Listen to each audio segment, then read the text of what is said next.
Vous êtes de plus en plus nombreux à nous suivre et à participer à l'évolution de la chaîne Afrique N24, et sincèrement nous tenions à vous en remercier.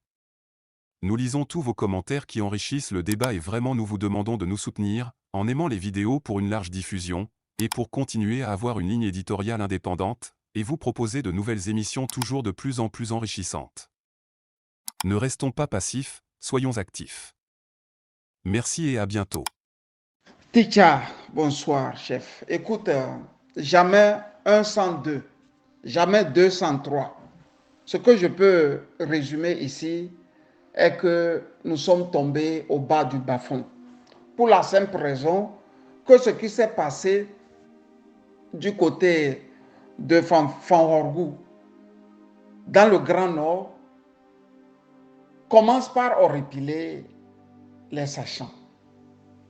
Commence par horripiler même ceux qui ne vivent pas au Togo, qui sont hors du Togo, et qui ne sont pas forcément des Togolais. Pour la simple raison qu'on donne l'impression qu'il n'y a pas une stratégie de lutte contre le terrorisme au Togo. Non, il faut qu'on se le dise, il n'y a pas une vraie stratégie de lutte. La preuve est que nos militaires tombent les uns après les autres. Nos compatriotes tombent les uns après les autres. Mais quand tu dépasses Dapaon, en descendant vers Lomé, tu vas te rendre compte que la population ne sait même pas ce qui se passe. Franchement, je vais être direct et te dire que cette attaque-là, c'est de la bouche du professeur Franklin Nyamsi que moi j'ai su qu'il y a eu attaque le 2. C'est-à-dire on a voulu cacher ça dans le boisseau, quoi. Il ne faut pas que le peuple apprenne qu'on est en train de massacrer la population. Il ne faut pas que les militaires apprennent qu'on est en train de massacrer leurs collègues. C'est un bout de 2 ou 3 phrases de l'AFP qui m'a fait comprendre qu'on a tué les miens. Certes, c'est quand le professeur en a parlé que moi je suis allé chercher.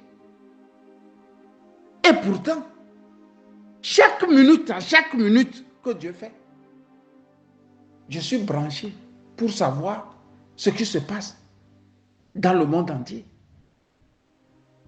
Tu sais, les gens là, quand je dis les gens, je veux dire le pouvoir du Togo,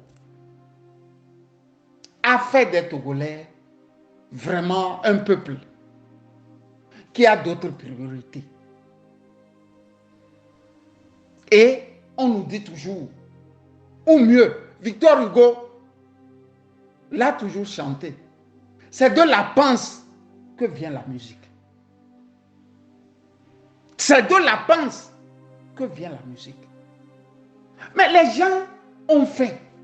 Comment tu veux qu'ils pensent à leurs frères togolais qui sont dans le septentrion et qui ploient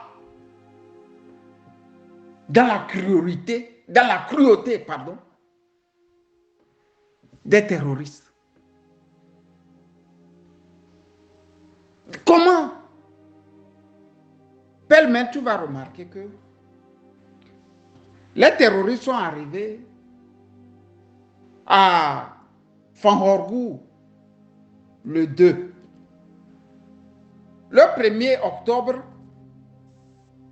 tout l'état-major, toute la présidence, toute la primature, tout le SCRIC, toute la police, toute la gendarmerie s'étaient concentrés pour aller casser les pieds, les mains, les bras des politiques de la DMP. Et comme si cela ne suffisait pas, il fallait au moins tuer Un, le député sénégalais Guy Marius Sagna. Les langues sont en train de se libérer. Et M. Targon, homme politique de son État, a décrit au micro de Togo Forum comment ça s'est passé. Puisque les gens prenaient des blocs de briques pour taper sur la tête des gens. Arrêtons-nous un peu à ce niveau. L'événement tragique du 29 septembre 2024 à Lomé a laissé une marque indélébile dans la mémoire de ceux qui en ont été témoins ou victimes. Ce jour-là, plusieurs personnalités politiques et civiles togolaises et étrangères ont été violemment attaquées lors d'une rencontre pacifique au siège de la CDPA, Convention démocratique des peuples africains, quartier général de la DMP. Parmi les victimes, l'ancien député togolais Sambiri Targon, la députée de la DMP à l'Assemblée nationale, Kafui Adjamakbo Johnson et le député sénégalais Guy Marius Sagna ont été sérieusement blessés. Togolaises, Togolais, bonsoir. Ici c'est Joseph Takeli. Nous avons le plaisir de causer avec le député, l'ancien député Sambiri Targon, qui a été attaqué, tabassé comme Guy Marius Sagna le 29 septembre 2024 à Lomé. Nous avons le plaisir de le recevoir et nous allons l'écouter et nous lui souhaitons bonne guérison. Monsieur Targon, salut. Comment vous allez? Comment va le traitement? Comment va la guérison? Ça avance bien? Allô, bonjour mon cher Takeli. Bon, je peux dire que de mieux en mieux ça va, mais on n'a pas cessé de sentir les douleurs puisque c'est des coups portés sur un corps humain. C'est une agression que nous avons subie. On a eu des coups. Il y a eu des coups à la tête et au dos. Actuellement, dans mes côtes, je sens des douleurs. J'ai aussi des sutures sur la tête. Et bon, ailleurs, comme bon, il y a des blessures légères au genou, au tibia. Mais quand même, je dis que ça va de mieux en mieux parce que après 3 jours, on n'arrivait pas à se lever au lit. Donc, de mieux en mieux, on arrive à bouger. Je peux dire que ça va mieux. Et cependant, on continue de porter les séquelles de cette agression barbare, où j'étais aux environs de 15 heures au siège de la CDPA avec l'honorable, le député Guy Sagna du Sénégal, la coordinatrice Madame Adjamakbo. Et il y avait d'autres partis comme le NI qui représentait, ou Zidol représentait. Il a eu également de graves blessures. Il a même cassé le bras le jour-là. Ils l'ont frappé avec la chaise, le bras s'est cassé. Et il y a le parti La Racine qui était là aussi. Donc, y compris les associations comme MJS, les sociétés civiles, vous aviez les David Dossé, les Togo Debout. Il y avait beaucoup de sociétés civiles aussi qui étaient présentes juste pour accueillir et écouter le député Sagna du Sénégal. Donc, néanmoins, on peut dire que de mieux en mieux ça va, mais c'est inoubliable. C'est inoubliable parce que nous avons subi. Ça a été terrible, d'autant plus que on avait une sécurité qui était dehors, mais qui a observé, qui était comme un observateur de comment on va nous bastonner et nous frapper, puisqu'il y avait des policiers dehors qui portaient des armes, et ce n'est pas que c'était des gens à main nue, et nous sommes étonnés qu'ils sont restés muets devant ceux qui nous attaquaient, comme si c'était leurs supérieurs qui nous attaquaient, eux ils étaient obligés d'observer. À moins qu'on nous dise que ce sont des terroristes, que c'est les mêmes bandits qui nous ont attaqués là, qui qui s'était habillé en habit, qui était aussi en habit, c'est pas, en habit militaire ou policier, et ils étaient dans ce véhicule de police qui était, ou de gendarmerie, parce qu'on n'arrive pas à distinguer, puisque les habits, les treillis qu'ils portent là sont presque communs. On ne sait pas si c'était la gendarmerie, on ne sait pas jusqu'aujourd'hui si c'était la gendarmerie ou la police. Et donc, ils atteignaient, moi j'avais de mes yeux, j'avais au moins repéré au moins 7 personnes qui étaient là-bas. Mais je suis étonné que quand je rentrais, ils étaient dehors. Quand j'ai été bastonné, ensanglanté en sortant, ils étaient toujours là-bas. Et pourtant, je n'ai vu aucune action de leur part. Et c'est ça qui nous a encore plus mis mal à l'aise, parce qu'on s'est posé des questions de savoir à quoi on avait affaire dans un pays où le contexte de djihadisme, d'extrémisme violent se passe. Parce qu'on est en train de combattre les djihadistes au nord. Nous ne savions pas si c'était des djihadistes qui sont rentrés pour nous attaquer, mais nous sommes sortis, on a vu que la police assistait allègrement à cette scène-là de bastonnade. Et c'est quand Guy Mario est sorti, c'est devant ce véhicule-là, observait comment on le tabassait, lui lançait les coups de pied. Donc, je peux dire, mon cher Takeli, que ça va de mieux en mieux. Et par la grâce de Dieu, peut-être que ça, on se portera bien. Par la grâce de Dieu. Merci.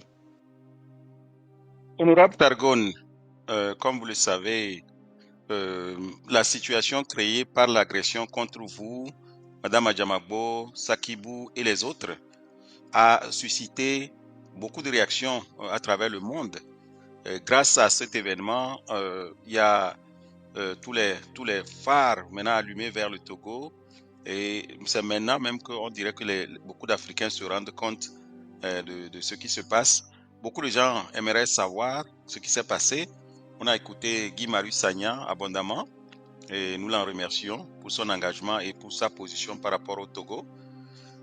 J'aimerais vous poser la question de savoir comment les choses se sont passées concrètement. Vous qui étiez victime et qui étiez sur les lieux, nous aimerions vous écouter, vous entendre, nous exposer les choses, les faits tels qu'ils se sont déroulés. Merci. Merci, mon cher Takeli. Donc, il faut dire que c'est aux environs de 15 heures que nous sommes arrivés au lieu, au siège de la CDPA. Et nous sommes rentrés, il y avait des gens qui nous attendaient. Et puis, nous sommes allés au podium, à la table d'honneur. Il y avait sur la table d'honneur plusieurs personnes, donc dont Siania, Madame Adjemagbo et moi, qui l'encadrons en quelque sorte, et y compris, donc il y avait les autres partis, la Racine, le président de la Racine, M. Oucha, et Zidol, qui représentait le NI. Donc, et il y avait les sociétés civiles, Sakibou et autres, qui étaient là, Sakibou, et le FDP, le président du FDP aussi, qui était à la table aussi. Lui ici, il a été sérieusement atteint. Donc, et bon, les David Dossé qui étaient arrivés, eux, ils étaient allés s'asseoir en face, juste en face de nous. Donc, quand bien ils avaient des places réservées à notre bois, ils ont préféré s'asseoir de l'autre côté pour nous écouter et pour écouter le député Sagna.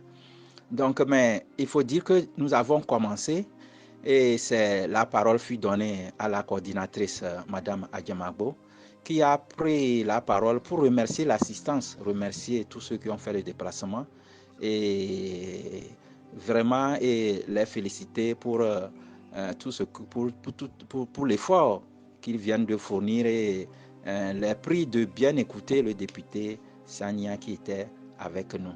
Donc après ce bref entretien, et on a passé la parole au député Sagna, député sénégalais Sagna, qui devait prendre la parole.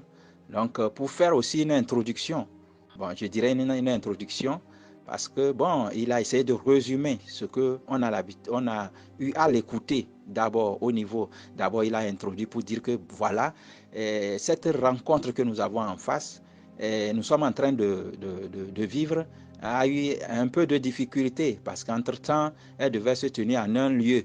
Donc, le lieu qui avait été choisi, mais il a compris que des gens n'ont pas voulu qu'on se voie. C'est pourquoi ce lieu-là n'a pas été, on n'a pas pu se rencontrer là-bas.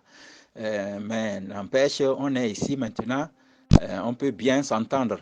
Et c'est de cela qu'il dit, il a dû dire que certains l'ont, bon, au niveau de la CEDEAO, il y a certains qui l'ont interpellé là-dessus et ils ont donné l'impression qu'il n'était pas d'accord qu'il rencontre des gens, mais lui, il est député de la CEDEAO.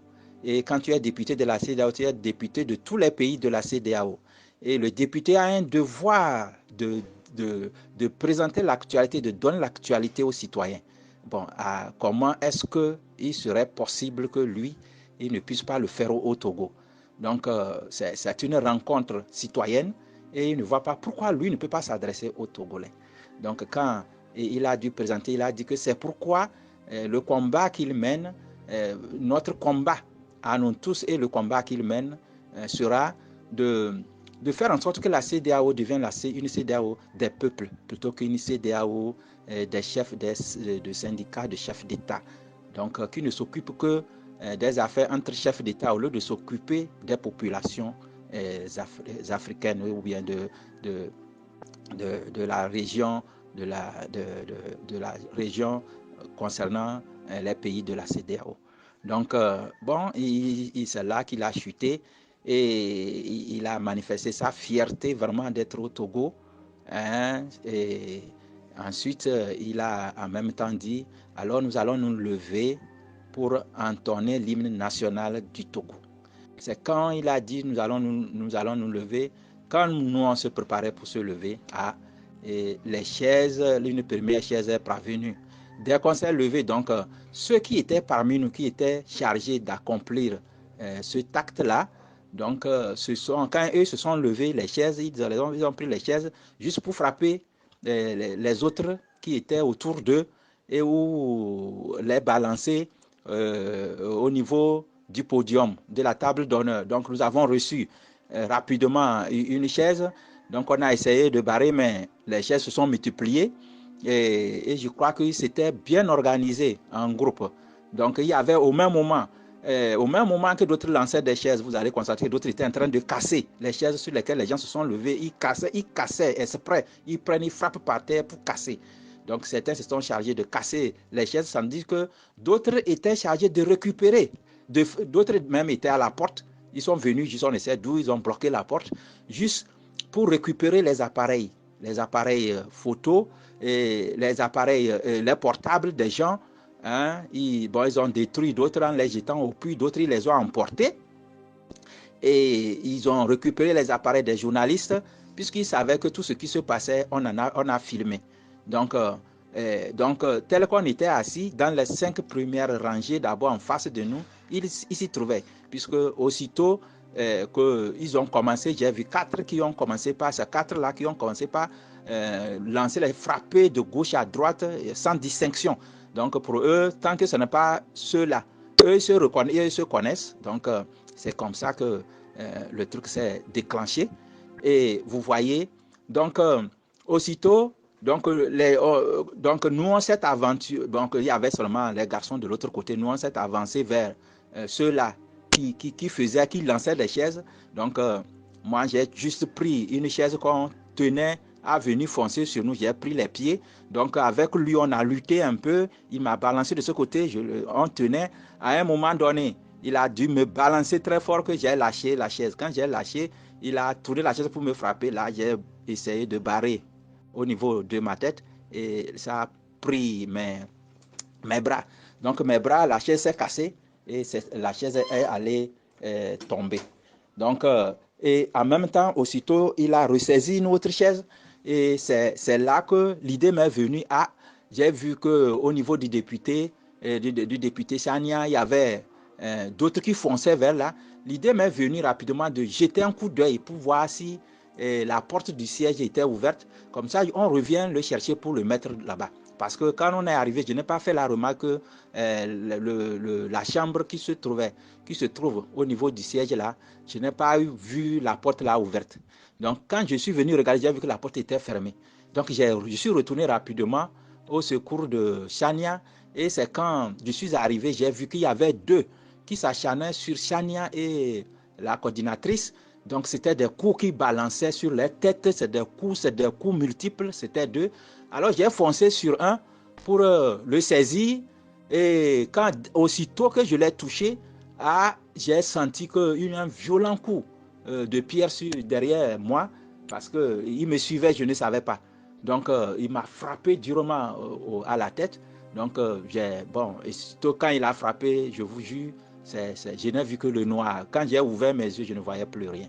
Donc j'ai tenté de résister pour maintenir, voir si mais j'ai vu que j'ai perdu, je suis allé me couler par terre. Donc, quand je tombais par terre, que mes yeux ont fait un réflexe, j'ai vu qu'il y avait deux qui étaient là où j'étais tombé, avec je pense c'est des pavés qu'ils tenaient. Ils tenaient pavés, parce que c'est avec deux mains qu'ils tenaient ça. Donc, je crois qu'à ce niveau-là, il y avait M. Sakibou, qui était aussi qui me suivait, donc il était presque en position derrière. Donc il a vu que ceux qui tenaient pavé, ma vie était très menacée. Tel qu'il le tenait, il pouvait m'écraser la tête comme il voulait. Donc Sakibou a vu ça, ça l'a interpellé. Il s'est saisi d'une chaise et puis il a couru de toute allure vers eux. Bon, disons, c'est dans les trucs de 6 mètres. Hein. Il a foncé sur eux avec cette chaise-là.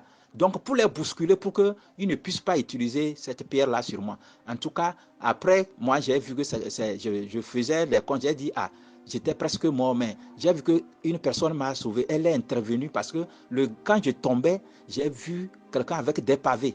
2 personnes avec des pavés à côté de moi. Donc, je ne sais pas qu'est-ce qui devrait arriver. Mais j'ai vu que quelqu'un est venu violemment. Et c'est là qu'il m'a dit que c'était lui. C'était lui, il a vu que j'étais tombé parce que le sang avait commencé par jaillir de ma tête et j'étais allé tomber. Et bon, et il a foncé ça juste pour empêcher qu'il jette les pierres là sur moi parce que vraiment, tel que j'étais tombé là, il pouvait m'écraser la tête avec. Donc, c'est pourquoi il a foncé tout droit et il a pu les bousculer. Alors, les 3 se sont attaqués à lui. Bon, ils ont cassé également la tête. Ils ont déchiré la tête. Et vraiment, il a pu s'en sortir pour fuir. Quand il est sorti dehors, le sang couvert sur son visage, ils l'ont poursuivi là-bas. Ils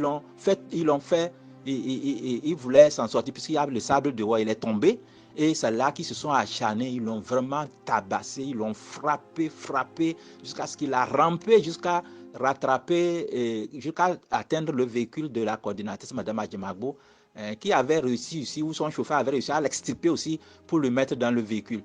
Et c'est là que le chauffeur est sorti pour s'interposer, le chauffeur de Mme Adjemagbo, pour lui faire rentrer. Je pense que c'est un gars qui nous a beaucoup défendu parce que tous les coups qui étaient destinés à la coordinatrice là-bas, c'est lui qui recevait ça. Tous les coups. Parce qu'il y avait Chania d'abord, il recevait les coups, la coordinatrice, parce que lui, il a mis son corps juste pour protéger et lui recevait des coups. Et vraiment, et c'est là encore qu'il est intervenu pour sauver Chania, pour sauver, Sakibou. Et là, a ouvert le véhicule et là, ils ont fait repli et il a poussé dans le véhicule, il a refermé. Donc, après ça, moi, j'étais couché par terre et baignant dans le sang. C'est à je sais pas, c'est 1 minute, 3 minutes, j'ai repris conscience et j'ai vu que quelqu'un m'avait déjà déshabillé.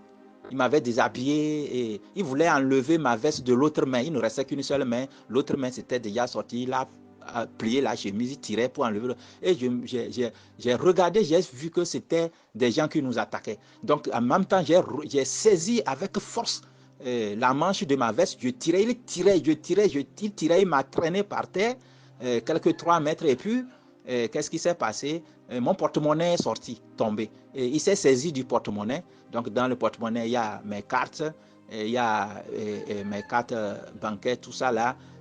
mon permis de conduire. Donc, il a pris tout ça là et puis il a pris la route. Donc, il faut dire qu'au début, mon portable même se trouvait sur la table dès que les affrontements ont commencé. Donc, il y avait d'autres qui récupéraient. Donc, ils se sont vite accaparés de ça. Donc, moi, je ne sais pas s'ils l'ont détruit ou bien ils l'ont jeté dans le puits ou bien ils l'ont emporté. Donc, c'est ainsi que ça, la scène s'est passée. C'est alors quand j'ai retrouvé conscience, là j'ai fait quelques pas pour sortir. Donc, je me suis levé, marchant titubant. Donc, je suis sorti dehors. Je suis sorti, disons, à l'extérieur du bâtiment, de l'enceinte du siège. Donc, c'est dehors là que j'ai encore vu des scènes terribles. Puisque quand je suis sorti, en même temps, les gens sont venus me saisir pour me traîner vers une clinique, la clinique Baroué, qui est juste contribué à notre au siège là-bas. Donc, on m'a poussé là-bas. Et c'est là que je me suis rendu compte que mon portable, puisque j'ai dit, comme mon portable se trouvait sur la table, alors que la table est bousculée, peut-être que je vais retourner voir si par hasard, ils ne l'ont pas emporté. Donc, c'est là que quand j'ai encore marché titubant, rentrant, j'ai regardé, j'ai vu que le portable n'était pas là. Et c'est en sortant que d'autres aussi qui ont pu sauver Sania, qui l'ont protégé, l'ont fait sortir à l'extérieur, dans la cour là-bas. Donc, on voulait le tirer, on voulait l'amener vers la clinique là qui est jointe à notre siège, au siège de la CDPA. Et là, il y a deux gars qui sont intervenus encore, ils sont venus bousculer ceux qui le tenaient et Sania était tombé. Ils ont commencé par lui donner des coups de pied partout. Moi, ce qui m'étonne, c'est que en face de là, il y avait la police qui était là, mais ils observaient paisiblement. Donc, à un moment donné, c'est ça même. Et puis, moi, je suis retourné me coller au véhicule de la coordinatrice du Magbo. C'est à côté, ils ont ramassé. Il y a une personne qui est venue ramasser blocs de pierre. Et c'est toujours du côté de là où étaient les véhicules. Ils ont caillassé déjà les véhicules qui étaient tous là-bas. Donc, il a ramassé blocs de pierre et puis il a couru, il est venu projeter la pierre par l'arrière du véhicule de la coordinatrice. C'est un pavé même. Je ne sais pas, ils ont décollé ça et puis ils sont venus lancer ça dedans.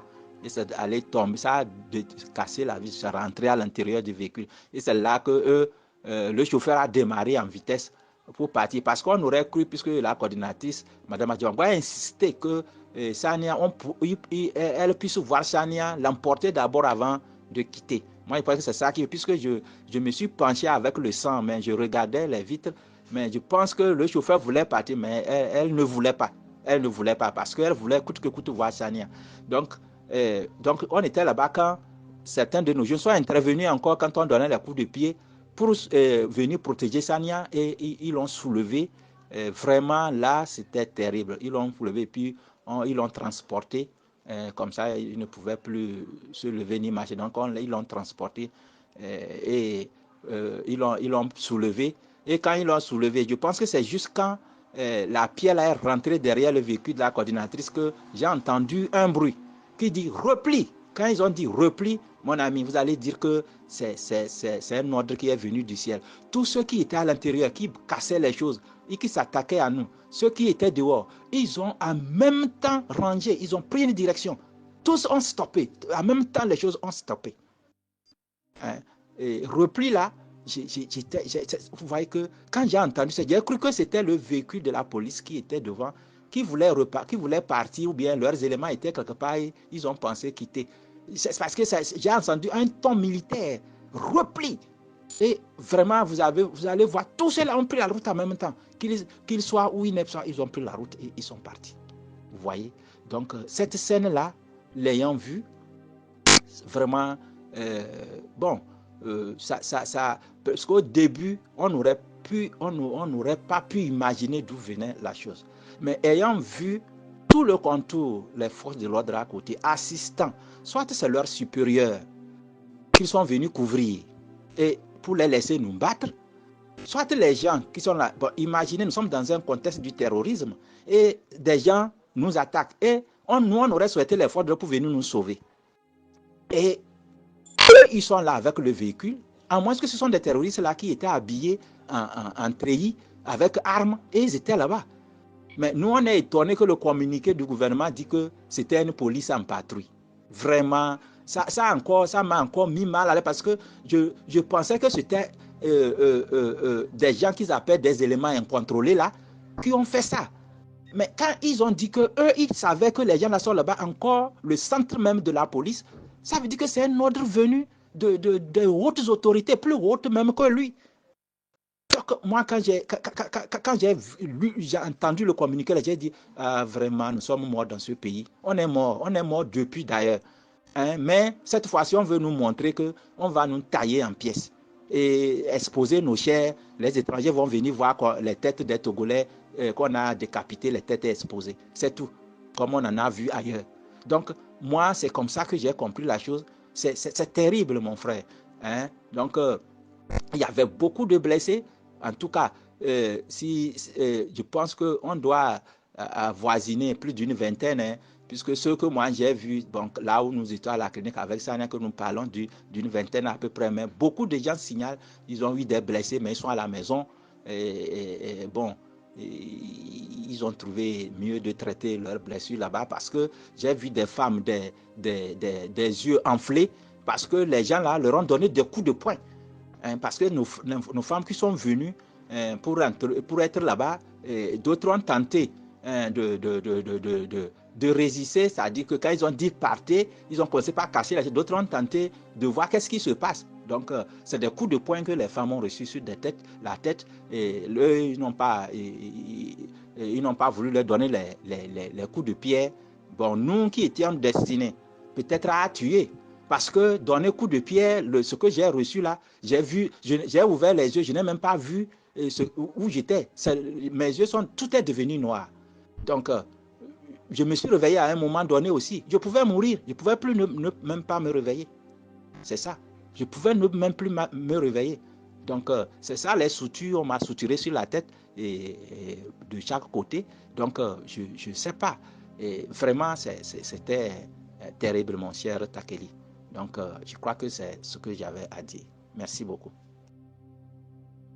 Honorable Targon, nous savons très bien que les partisans de Faure Gnassingbé et Faure Gnassingbé lui-même considèrent que Faure Gnassingbé est irréprochable, est inattaquable, qu'on ne doit pas le critiquer, qu'on ne doit rien dire, hein, qui ne soit pas en conformité avec ce qu'ils veulent, qu'on croit.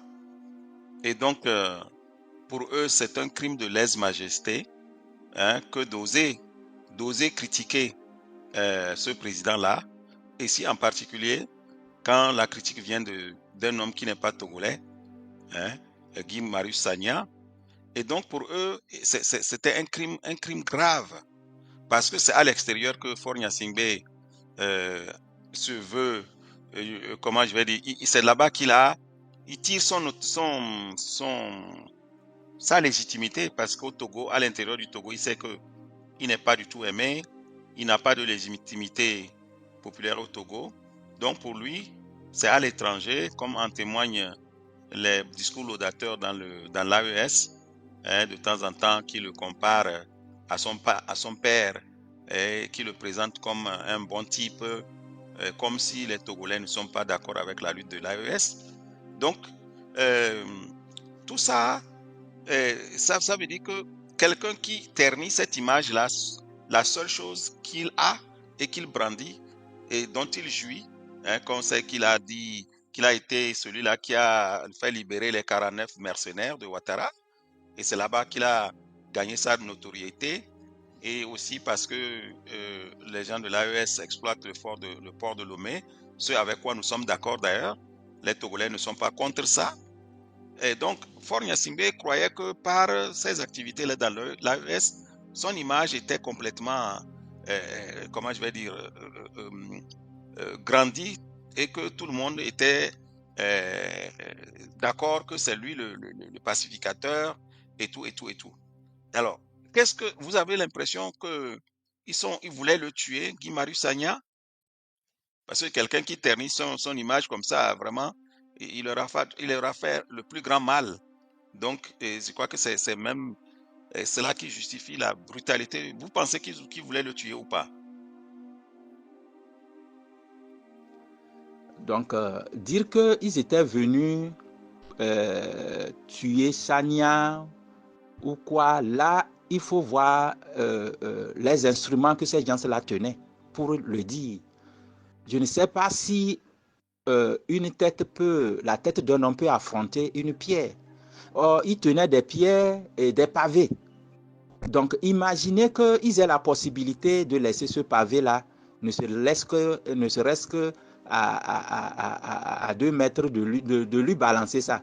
Mais si ça frappe la tête de Sania, s'il n'est pas mort, mais il ne sera plus une personne vivante, une personne normale en tant que telle.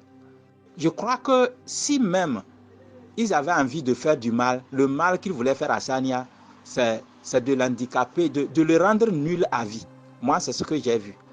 Parce que moi, la force qu'on m'a donnée, je tentais de protéger Sania. Puisque quand je m'étais expliqué, je pouvais sortir et fuir. Mais j'ai dit, on ne peut... mais c'était l'étranger qui était notre priorité. Parce que moi, je me demandais si j'avais des pouvoirs, je devais le faire disparaître. Parce que quand je l'ai regardé, c'est pour le défendre que moi, j'ai foncé directement vers ceux-là qui tenaient des chaises, pour balancer les chaises vers nous, pour les recevoir, pour que Sania n'en reçoive pas. Parce que c'est lui qui nous préoccupait. Il fallait voir comment la coordinatrice a tenté de protéger Sania avec son corps et les coups qu'elle a reçus. Moi, je vous dis, moi, quand je suis revenu, je vois que c'est les coups qui étaient balancés vers Sania, la coordinatrice mettait sa main ou mettait sa tête. Ça dit qu'elle ne voulait pas que Sania soit touchée. Et c'est la même chose que tout le monde sentait là-bas. Parce qu'il fallait coûte que coûte le sauver. C'est l'étranger. Si nous, on nous tue, d'accord. On sait que nous, au Togo, ici, on est déjà mort et on marche. Mais lui, il est venu, il ne savait rien. Nous non plus, on n'avait pas soupçonné qu'il y aurait un truc pareil. Donc, nous, coûte que coûte, il fallait le sortir de là. C'est ça qui nous préoccupait. Et vous voyez, celui qui m'a donné un coup de pied, quand, après tout, on a retracé les faits, j'ai vu que c'est Saki Bouki qui est intervenu avec la chaise pour repousser les autres là. Lui-même, il a dit que l'autre tenait, il y avait un qui tenait pavé avec 2 mains, parce qu'il ne peut pas prendre ça à une seule main. C'est assez lourd. Je ne sais pas comment ils l'ont sorti de terre. Et il y avait d'autres qui tenaient des pierres. Donc, la façon dont j'ai reçu le coup, il a vu que j'ai reçu le coup, puis j'étais déséquilibré. Le sang a jailli en même temps. Et je suis allé, j'ai tenté de me retenir, mais je suis allé tomber de l'autre côté. Donc, il a vu ça, il a su que vraiment ma vie était en danger. C'est pourquoi lui, il s'est précipité, il a couru, et il a pris la chaise, il est venu foncer sur eux, juste pour les disperser. Donc, ils se sont... Je pense que quand il a fait, ils ont perdu les instruments, les pierres, puisque eux aussi doivent se défendre pour pouvoir s'en sortir. Sinon, ils vont s'écrouler fortement sur la terre parce qu'il a foncé sur la chaise avec eux. Donc, ils ont dû lâcher ces pierres pour se maintenir en équilibre. Et là, quand ils ont vu qu'ils n'avaient plus les pierres, ils l'ont rué de coups. Ils l'ont rué de coups. Ils l'ont encerclé. Chacun donnait des coups avec des chaises. C'est pourquoi même ils ont réussi à casser sa tête avec une chaise. Et le sang coulait. Et c'est ça, le sang là même qu'il a encore mis dans le poing parce que ça l'empêchait de voir. Donc vous voyez. Et donc, moi je vois que apparemment les pierres qu'il tenait, ils ne l'ont pas trop destinées aux gens qui étaient venus. Les pierres là étaient orientées sur la table d'honneur. Donc là où se trouvait Sania. Donc, vous comprenez, frapper, prendre une pierre, frapper la tête d'un homme, ce n'est pas pour lui donner la vie. C'est pas pour lui donner la vie. Et il ne frappe pas avec nonchalance. Il frappe très dur. Parce que tel que moi, j'ai cru que ma tête était un fer. Parce que la façon dont ça a sonné dans mes oreilles quand le souvenir me vient, mais c'est comme c'est quelque chose. C'est comme même ma tête était. En tout cas, j'avais comme l'impression que quelque chose s'est broyé. Donc, voilà. Donc, pour ça, on peut bien dire que leur intention était tellement très maléfique et Sania pouvait mourir, il pouvait tuer Sania comme ne pas le tuer. Ce n'était pas il s'en fichait pas mal, parce que les coups qu'on voulait lui porter, pouvaient être... Ce sont des coups mortels. Bien qu'il a reçu des coups, puisque quelque part, c'est que parfois, on a réussi à désarmer certains avec ses pierres. Donc, c'est à ce moment-là qu'ils l'ont donné des coups de poing. Donc, les coups de poing, ça, il y en a eu beaucoup. Les coups de pied, il y en a eu beaucoup. Donc, et c'est parce que les gens qui voulaient empêcher ont pu défendre en sorte que les autres, pour mieux se maintenir, ils ont dû lâcher ces pierres. Donc, même là où moi j'étais tombé sur une pierre. J'étais couché sur une pierre. Hein? C'est comme ça. Et les pierres qu'ils ont amenées. Donc, vous voyez, donc là, on peut dire qu'ils avaient une intention d'assassiner, de tuer. Parce qu'on ne peut pas frapper la tête de quelqu'un, on ne peut pas frapper, on ne peut pas prendre une pierre, frapper la tête de quelqu'un et espérer que la personne puisse vivre. Parce que ça dépend de l'endroit où ça atteint la personne. Merci. Honorable Targon, nous sommes à la fin de cette causerie. Nous voulons vous remercier pour votre disponibilité. Quel est votre mot de fin à l'intention des Togolais? Donc, moi, mon mot de fin, il faut dire que vraiment, au Togo ici, nous avons un grand problème. Nous avons un grand problème. Le problème, c'est que nous ne savons plus qui dirige le pays. Nous ne savons plus si on est dirigé ou bien si on a des dirigeants. Parce que s'il y a des dirigeants, les dirigeants doivent protéger la population. Mais le Togolais ne sent pas être protégé. Il est comme, au contraire même, les dirigeants les effraient les Togolais. Ils les effraient, les terrorisent. Mais comment on peut avoir un chef qui terrorise sa population? Mais c'est terrible. On ne cherche pas notre bonheur, on cherche à nous effrayer, à nous terroriser au point où nous ne sommes, jusqu'à arriver au niveau où nous ne serons plus capables de réclamer nos droits. Et on l'a vécu par le passé. On l'a vécu par le passé, parce que dans les années 90, moi j'étais arrivé au campus, les mêmes choses. Je sais que le règne du papa, du président actuel, mais ça, lui, il était dans une monarchie express, parce que c'est bien écrit que c'est un régime à parti unique. Mais lui, il a écrit que c'est démocratie, mais tous ceux qui s'amusent à vouloir être des démocrates sont des gens morts. C'est terrible.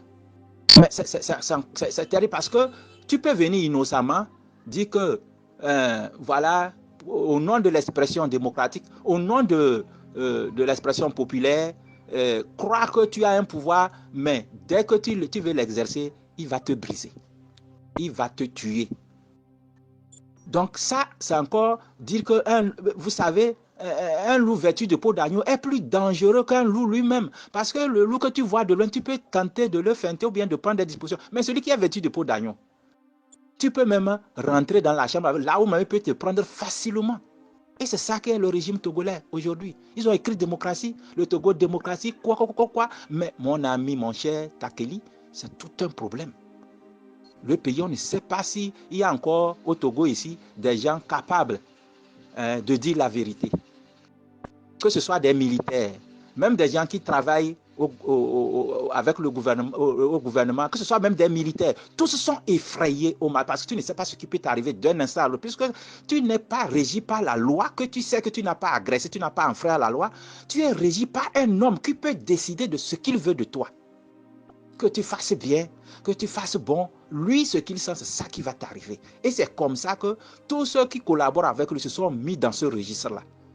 Donc, quand ils veulent faire quelque chose à quelqu'un, ils n'ont pas besoin de regarder si tu as droit, c'est un droit que, si tu es dans tes droits ou pas. Non, nous, on a décidé qu'on ne veut plus te voir, on veut te faire ce qu'on veut, et on fait. Donc, vous voyez que nous sommes en danger terrible au Togo. On ne sait même plus ce qu'on sait. Il faut fuir ce pays. Nous sommes nés ici. On fuit pour aller où? Et beaucoup sont déjà dehors. Il y a plus de 2 millions de Togolais dehors. Il suffit qu'une élection arrive pour que les gens soient dehors. Soit tu ne veux pas sortir, on te tue. Mais ça, moi je pense que depuis les années 90, que nous avons dit qu'on a abordé la démocratie, ils en ont fait trop mal. C'est vrai qu'on peut résister à quelque chose, mais il y a un moment où il faut s'arrêter. après 30 ans, dire qu'on continue les mêmes systèmes. Quand on a organisé la réunion, tout comme ils faisaient au campus, quand on organise des réunions, ils sont les premiers à venir s'asseoir aux premières rangées, dans les premières rangées. Et quand ça veut s'exploser, c'est eux qui attaquent directement ceux-là qui le podium, parce que ceux qu'ils n'aiment pas se trouvent là-bas. Donc il faut mettre des gens proches d'eux. Et c'est comme ça que ça a été organisé au niveau du CED. Dans les 5 premières rangées, il y avait les gens là qui veulent nous attaquer. Parce que quand on dit, on s'est levé, c'est là-bas, on ne dirait pas que c'est eux qui sont les premiers. Ils étaient en face à face avec nous. Et ils ont en même temps commencé par balancer les chaises sur nous. Donc, et j'ai vu que j'ai dit, mais ça, c'est ce qu'on a vu dans les années 90, ça où est-ce qu'on va? Où va le peuple togolais? Où allons-nous dans ces circonstances? Le peuple n'est pas prêt, le peuple togolais est affamé jusqu'au bout, mais personne n'a le courage de dire j'ai faim. Parce que si tu le dis, le dirigeant entend. En même temps, pour lui, quand tu as dit tu as faim, ça veut dire que tu veux dire que lui ne t'a pas donné à manger, ça veut dire que lui ne travaille pas bien. Il te tue. Vous voyez, c'est ce on vit au Togo. On est étouffé. On est étouffé. Le monde est devenu un monde tellement bizarre que moi, je ne sais pas sur qui on peut compter. Mais moi, je dis au peuple togolais de prendre courage. Il faut que nous prenions courage. Puisque c'est à nous de changer tout ça là. C'est à nous de changer. Plus nous nous taisons, plus nous allons mourir. Comme ça. Alors nous sommes obligés de réagir. Nous devons réagir face à ça. On n'est pas obligé que quelqu'un nous oblige à nous suicider. On peut refuser.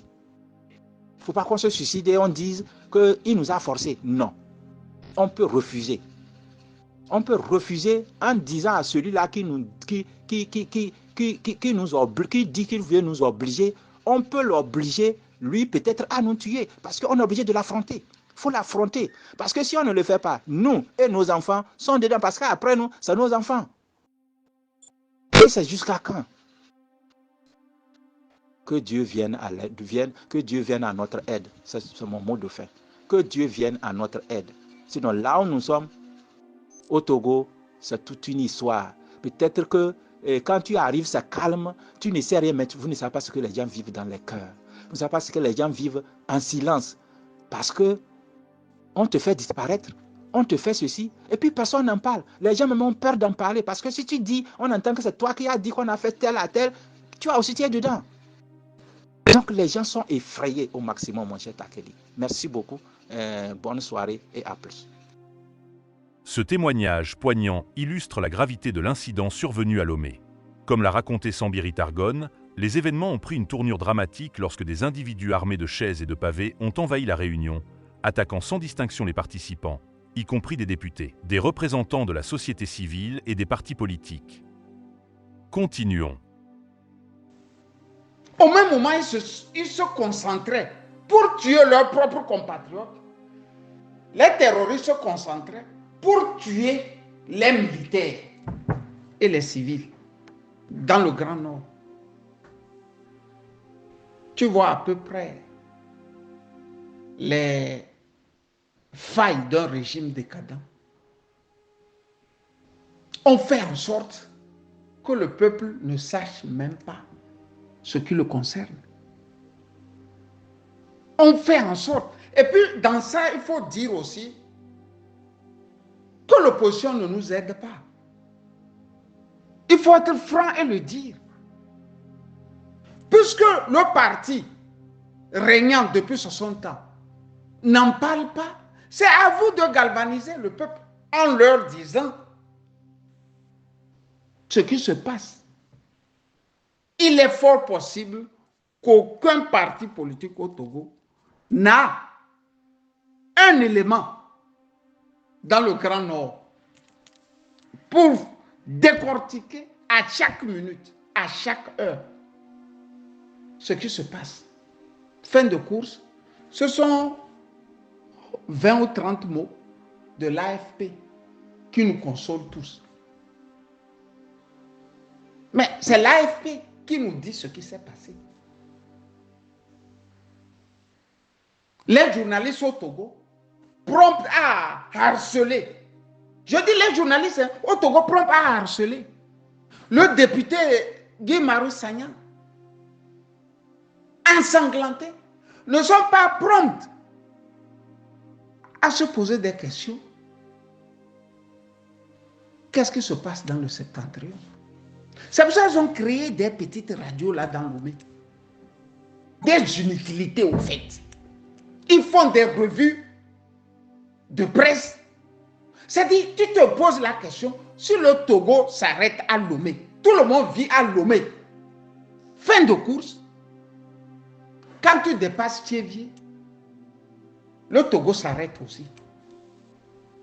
Comment on peut combattre le terrorisme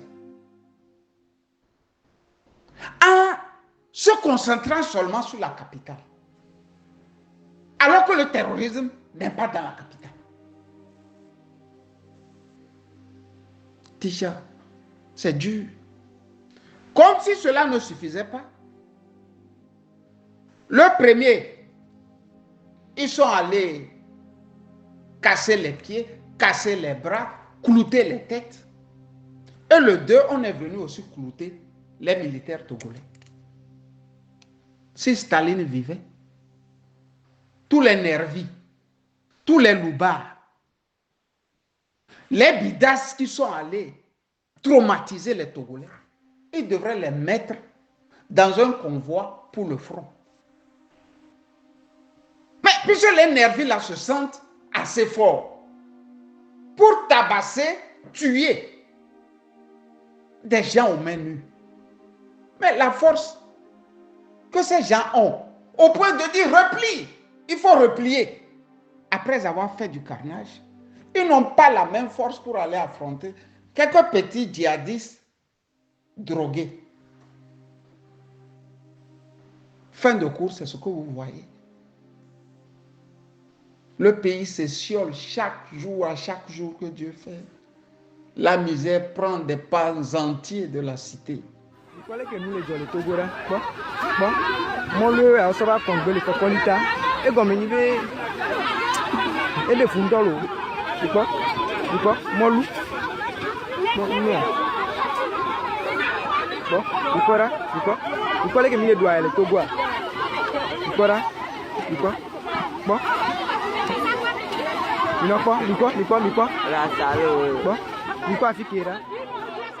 Les militaires tombent au nord comme des mouches, suivis des civils. Et pour corroborer tout ça, l'alternative, ce journal qui a fait beaucoup pour le Togo, de Ferdinand Haïté, bien sûr, nous apprend qu'hier, 6 octobre, un hélicoptère s'est écrasé. Un hélicoptère de l'armée togolaise s'est écrasé. Je n'ose pas croire que au garage, nous avions plus de sec. Il n'y a pas un an, c'est un autre qui s'était écrasé. Cette fois-ci, quand vous voyez l'image, vous voyez très bien que non, c'est pas trop ça, quoi. C'est pas ça. Non, c'est pas ça. C'est pas ça.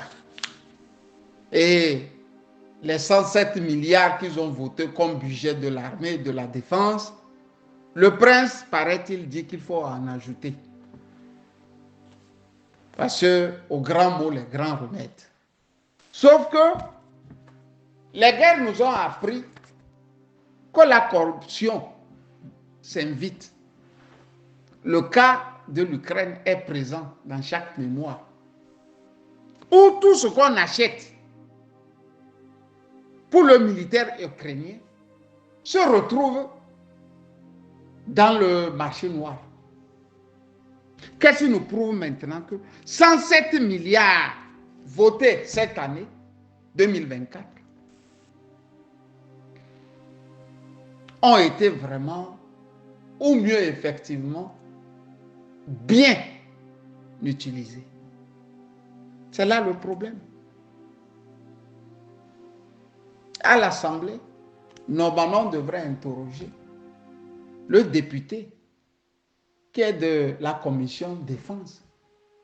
Sauf que le député qui est de la commission défense, c'est Faure lui-même. Il est président, il est ministre de la Défense, il est député de la commission défense. Et vous voulez que ça marche, chers Togolais. Maintenant, que faire? Ce qu'il faut faire est qu'il faut changer. Il ne faut plus avoir peur des mots. Que faire? Il faut changer. Parce que nous nous retrouvons dans le même schéma des Burkinabés avec Roch Kaboré. Nous nous retrouvons dans le même schéma des Maliens avec Ibeka. Où tout est opaque. Tout ce qui concerne l'armée est opaque. Mieux, quand on tuait dans le grand nord du Mali, l'enfant de Ibeka, lui, il était dans les plages, ou sur les plages, comment dirais-je, portugaises là, en train de s'enjailler avec l'argent des Maliens. Les vidéos sont là. Les vidéos sont là. Où s'enjaillent, s'amusent.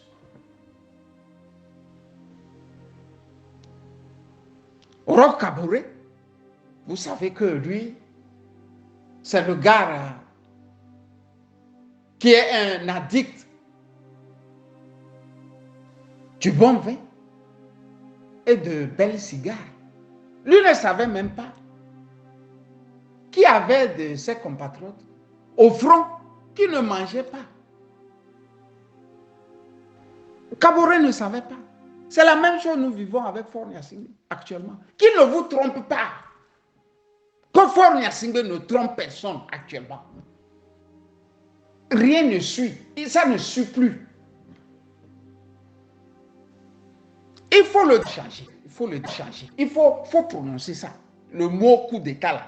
Il ne faut plus avoir peur. Le groupe de mots coup d'État. Il faut changer.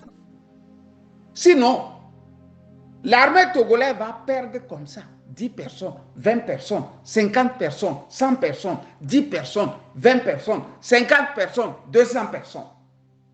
Les civils, je n'en parle pas. Parce qu'eux ne sont même pas armés. Eux ne sont pas armés. Tant que vous n'allez pas le changer, rien ne va changer. Même dans les guerres là, quand ça ne va pas avec un général, on le mute, on le change.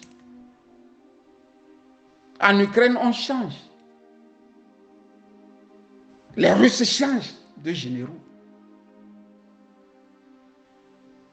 Quand ça ne va pas avec le président aussi, on le change.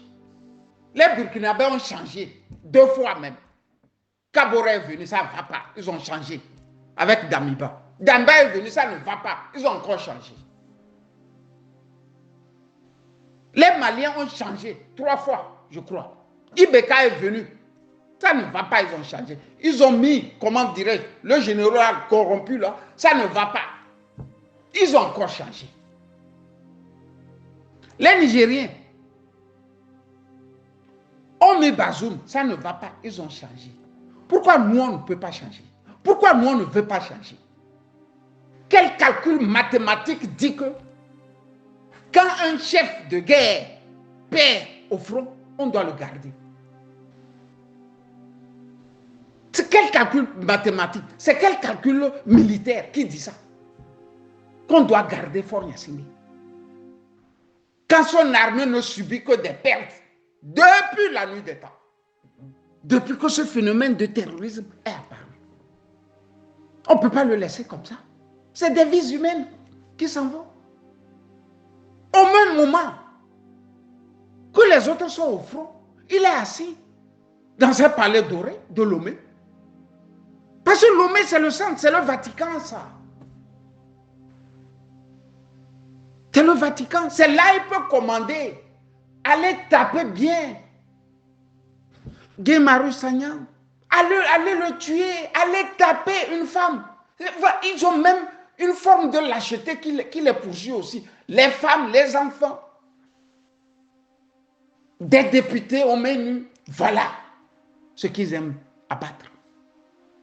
Ce petit terroriste-là, drogué-là, non. L'armée togolaise ne voit pas. Faure Gnassingbé ne voit pas. Il faut le changer. Je dis, il faut le changer. Faure Gnassingbé, vous allez voir. On va faire bloc. Le peuple togolais va faire bloc. On va affronter les terroristes. Et tout le monde va rire.